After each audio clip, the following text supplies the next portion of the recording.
निरंतर ये जो उत्सव चल रहा है बहुत ही प्रशंसनीय कार्य है, क्योंकि हम लोगों को याद करना चाहिए कि एक हमारी एक संस्कृति है, एक परंपरा है, एक इतिहास है। इस इतिहास को, एक संप्रदाय को आगे लेके जो हमारे महाराज जी, औसा महाराज जी लेके आ रहे हैं, तो हम सब लोगों का बहुत बड़ा जो ना उन्होंने सम्मान प्राप्त किया है। मैं महाराज जी को और अलगुड़ गांव में जो आप सब लोग भक्त लोग मिलके ऐसे बड़ी जो इतनी बड़ी तादाद में आप लोग एक जनस्तोम यहां पर है, रात को 10 बज रहे हैं लेकिन 10 भी बजा होगा। इतना समय होने के बावजूद भी हमारे बहनें, माताएं, भाई सभी लोग इनका जो है ना चक्री भजन या कीर्तन यहां पर सुनने के लिए आप लोग बैठे हैं। मैं समझता हूं हमारा भाषण सुनने के लिए नहीं बैठे हैं, फिर भी दो चार बातें तो करना पड़ता है। इसलिए मैं पालक मंत्री के नाम से बोल रहा हूं। सबसे पहले तो मैं मेरे तरफ से आप सब लोगों को, जितने लोग आयोजन किए हैं ये धार्मिक सभा, तो उन सब लोगों को मेरे तरफ से, हमारी सरकार की तरफ से हार्दिक हार्दिक बधाई और शुभकामनाएं देता हूं। This video is presented by ASM Super Speciality Hospital, Gulbarga. Knowledge Park, the Creative School, School for Quality and Innovative Education. Sky Sunshine School, step towards better future. Jaishankar colony, Shanti Niketan ground, पिस्वा कल्याण। भाइयों बहनों, हमारा राष्ट्र एक धार्मिक प्रधान राष्ट्र है। हमारा इस पुण्य भूमि में कईयों संत लोग, साधु लोग, सूफी लोग, यहां पर बहुत से महापुरुष लोग यहां पर जन्म लिए हैं। और काल काल में जब कभी भी समाज में अन्याय हुआ, अंधकार रहा, यहां पर मोटेता रहा, लोग परेशान हो गए, उनका कोई सुनने वाला नहीं था। ऐसे में भगवान के रूप में, उनका प्रतिनिधि के रूप में यहां पर आके उन्होंने एक धार्मिक जो ना जागृति लोगों में लेके आके उनको शांति, समाधान, उनका जो भी समाज में अनिष्ट है उन अनिष्ट पद्धतियों को दूर करने का उन्होंने प्रयास किया।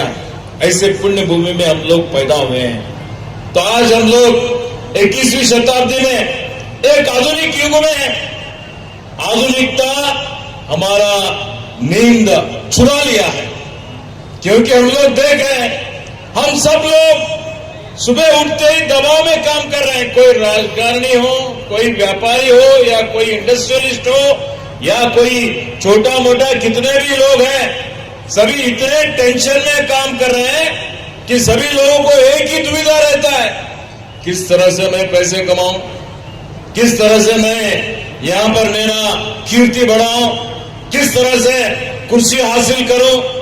ऐसे स्वार्थ में इंसान क्या हो रहा, मशीन की तरह काम कर रहा है। तो आज भौतिक सुख की ओर हम लोग बढ़ रहे हैं। कितना भी ऐश्वर्यामी वस्तुएं हो, छोटा कार है तो बड़ा कार लेना चाहता है, छोटा बंगला है तो बड़ा बंगला बनाना चाहता है, कितना भी संपत्ति हो वो और संपत्ति ज्यादा करने का ही सोचता है। इस सोच में क्या हो रहा है, इंसान इंसानियत खो बैठा है। तो आज सुबह उठते हम जो देखते हैं, तो सुबह पेपर में जब पढ़ते हैं, टीवी में देखते हैं, तो भाई भाई को मार देता है, बेटा माता पिता को मार देता है।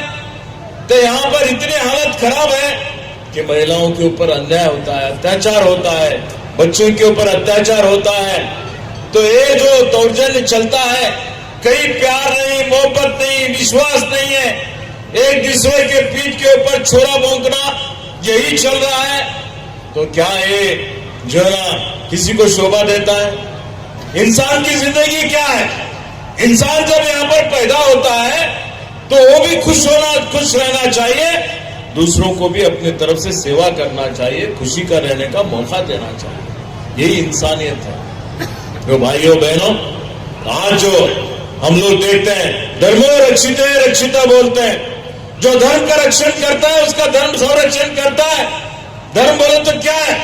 धर्म बोले तो सत्य है, धर्म बोले तो न्याय है, धर्म बोले तो यहां पर गिरे हुए लोगों को ऊपर उठाना ही धर्म है, अपने माता पिता का सेवा करना ही धर्म है। जो लोग कष्ट में रहने वाले लोगों का आंसू पहुंचना ही धर्म है। लेकिन बसुन्ना ने कहा था देवे धर्म तो बोला है भैया, तो दया करो, जो ना करुणा रहने दो, प्यार रहने दो, यही धर्म का मूल है। लेकिन आज धर्म के नाम के ऊपर भी हम लोग एक तरह का राजकथा, एक तरह का द्वेष की राजनीति, एक तरह का भय का वातावरण हम लोग देख रहे हैं। जाति जाति में, धर्म धर्म में लड़ाई कराने का भी हम लोग देख रहे हैं। भाईचारा नहीं, सद्भावना नहीं, सामरस्य नहीं है।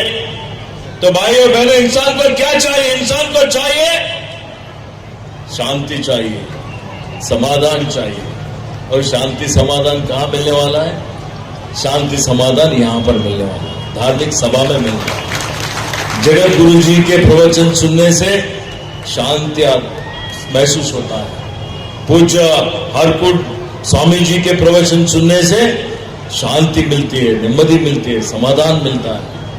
ज्ञानीनाथ महाराज जी का, गुरु महाराज जी का भजन सुनने से, कीर्तन सुनने से इंसान में जो क्रौर्य है, इंसान के अंदर जो गलत विचार है, वो विचार चले जाते हैं। सत्संग में इंसान चले जाता है, अच्छाई की तरफ जाता है। बुराई से अच्छाई की ओर जाना, अंधकार से जो है ना यहां पर जागृत होकर निकलना।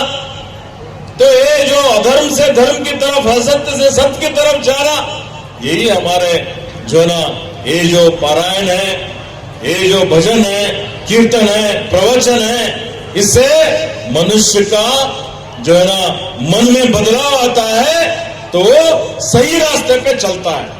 इसलिए भाइयों बहनों, आज हम लोग देखते हैं हमारे जो युवक लोग हैं, हमारी युवा ही हमारे समाज का बुनियादी है। आने वाले दिनों में उसके ऊपर ही जिम्मेदारी है। इस देश का भविष्य है, इस देश का जो ना संपत्ति है।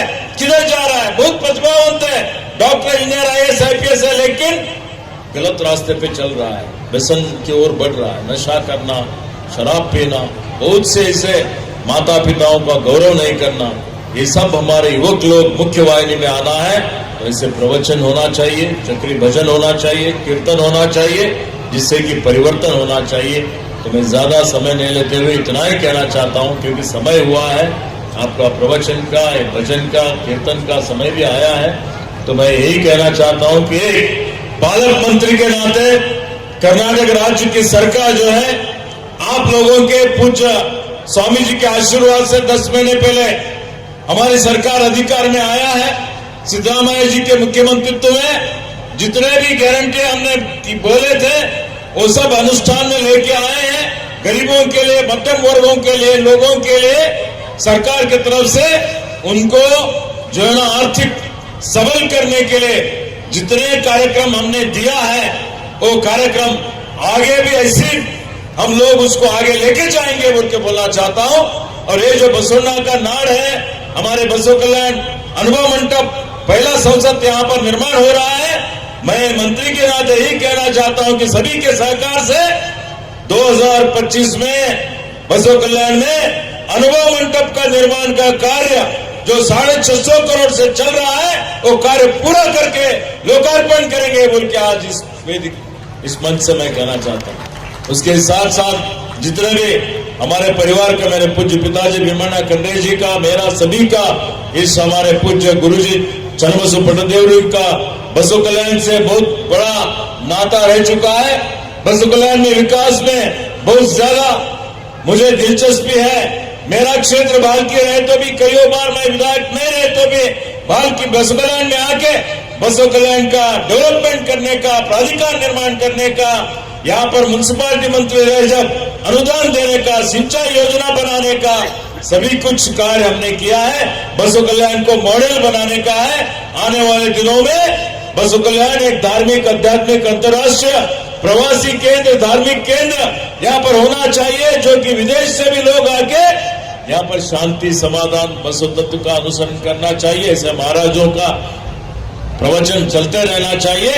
ऐसा एक तीर्थ क्षेत्र, एक धार्मिक क्षेत्र, एक आध्यात्मिक क्षेत्र करने का हम लोग पूरा सभी का साथ लेके हम लोग पूरा करेंगे बोल के आपको विश्वास दिलाते हुए आज लोकसभा का चुनाव रहने के बावजूद भी, क्योंकि इसमें कोई नीति संहिता आता नहीं, हम कोई राजनीतिक भाषण भी नहीं दे रहे हैं, तो मुझे यहाँ पर बुला के आह्वान करके पूज्य महाराज जी का, सभी का आशीर्वाद लेने का एक अवसर आप लोगों ने जो दिया है, इसलिए फिर एक बार आपको मेरा धन्यवाद देके, सभी पूज्य स्वामी जी को मेरा नमन करते हुए, सभी को शुभकामनाएं देके, आज भगवान के विठल रुक्मिणी जी के, सभी के पूज्य स्वामी जी के आशीर्वाद से सभी को सुख शांति समाधान, सभी को सफलता मिले, सभी का आरोग्य आयुष्य सबका बड़े अच्छा रहे, ये प्रार्थना करके मेरा दो शब्द समाप्त करता हूं। जय हिंद, जय कर्नाटक। इस रमज़ान में आप अपनी ज़कात, सदका और अतियात मुस्लिम बैतुल माल को देकर यतीमों, मिस्कीनों, बेवाओं और गरीबों की मदद करें।